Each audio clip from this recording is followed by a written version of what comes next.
अस्सलाम वालेकुम, नमस्कार नाजरीन। आपसे गुजारिश है कि अगर आपने हमारे चैनल को सब्सक्राइब नहीं किया है तो चैनल को सब्सक्राइब कर रहे हैं, और उसके साथ ही अगर आपने बेल आइकन नहीं दबाया है, सब्सक्राइब करने के बाद आपको नोटिफिकेशन नहीं मिल रहा है तो आप बेल आइकन दबाएं और उसके साथ ही जो ऑप्शन है ऑल का, उसको दबाएं।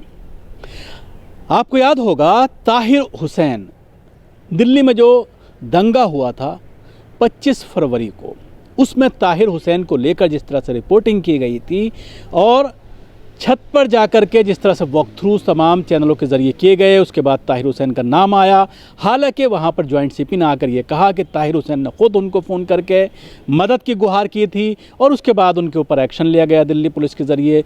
ताहिर हुसैन आज भी सलाखों के पीछे है।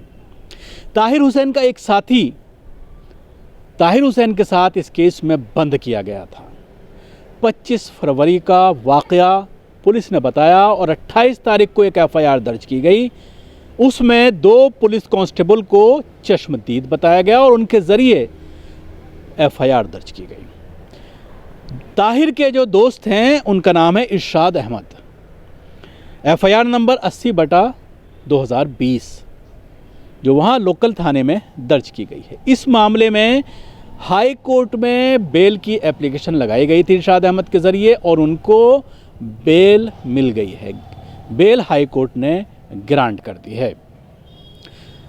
अपोज किया गया दिल्ली पुलिस के ज़रिए बेल का, और उसके साथ ये कहा गया कि इस केस में चश्मदीद हैं।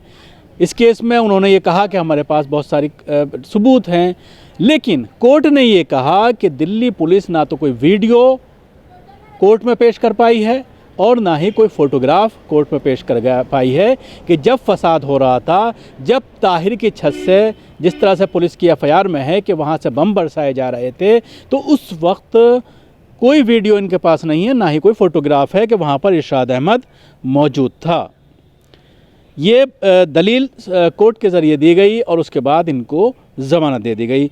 मैं आपको बताना चाहूँगा कि इस मामले में जो एफआईआर दर्ज की गई थी उसमें गंभीर धाराओं के तहत मामला दर्ज किया गया। 302 का मामला दर्ज किया गया था, फसाद भड़काने का मामला किया गया था, एक साथ क्राइम को अंजाम देने का मामला दर्ज किया गया था। तो इन सब चीज़ों को कोर्ट ने जब सबूत की बात आई तो मना कर दिया। उसके साथ ही एक बात और कोर्ट के ज़रिए अहम की गई है, क्योंकि बहुत सारी एफआईआर हैं, सैकड़ों हज़ारों एफआईआर है, 1,500 से ज़्यादा एफआईआर बताई जा रही हैं इस पूरे मामले में।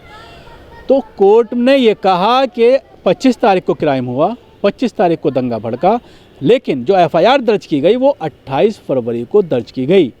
इसलिए ऐसा लगता है कि पुलिस ने षड्यंत्र रचा है, जानबूझ करके उसको फंसाने की कोशिश पुलिस के ज़रिए की गई है।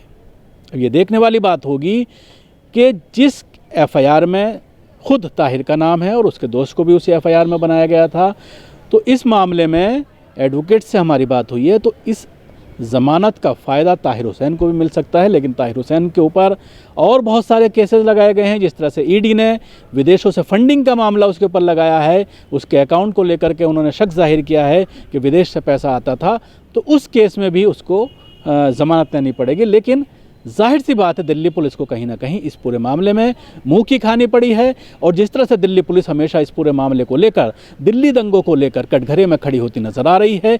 दिल्ली पुलिस के ऊपर न सिर्फ नेशनल बल्कि इंटरनेशनल मीडिया तरह तरह की चीज़ें जिस तरह से बताई जा रही हैं, रागनी को जिस तरह से लेकर के अभी दिल्ली के असेंबली में बहस की गई कि रागनी के ऊपर एफआईआर दर्ज क्यों नहीं की गई, उसके खिलाफ पूरी तरह से पुख्ता सबूत हैं, वीडियो मौजूद है, कपिल मिश्रा को लेकर सवालात खड़े होते हैं। तो जाहिर सी बात है दिल्ली पुलिस कहीं ना कहीं इस मामले में लीपापोती का काम कर रही है और एक तरफा कार्रवाई कर रही है, और शायद यही वजह है कि जो आरोपी बनाए गए हैं, ख़ास तौर से जो मुस्लिम आरोपी बनाए गए हैं, उनको इसका फ़ायदा होता हुआ नज़र आ रहा है। और यही वजह है कि इरशाद अहमद को हाई कोर्ट से ज़मानत मिल गई है, हाई कोर्ट से बेल मिल गई है। इसके अलावा कई लोगों को और बेल मिल चुकी है, लोअर कोर्ट से भी कई लोगों को बेल मिली है, जिससे दिल्ली पुलिस की जो थ्योरी है उसके साथ जब साक्ष्य इकट्ठा नहीं हो पा रहे हैं, जब सबूत दिल्ली पुलिस नहीं पेश कर पा रही है, वीडियो फुटेज नहीं कर पा रही है, और वीडियो आपने देखे होंगे कि कई बार दिल्ली पुलिस के जवान ही अपने डंडे से जो सड़कों पर वीडियो कैमरे लगे हैं उनको तोड़ते हुए नजर आए जिस वक्त ये पूरा फसाद हो रहा था। दिल्ली पुलिस के साथ के ऊपर भी साक्ष्य मौजूद हैं कि किस तरह से दिल्ली पुलिस खुद दंगाइयों के साथ थी, किस तरह से वो खुद दंगाइयों का साथ दे रही थी। शुक्रिया। आपको हमारा ये प्रोग्राम कैसा लगा ज़रूर बताएं। हमारे यूट्यूब चैनल को सब्सक्राइब करना ना भूलें, इसके साथ ही बेल आइकन ज़रूर दबाएं। धन्यवाद।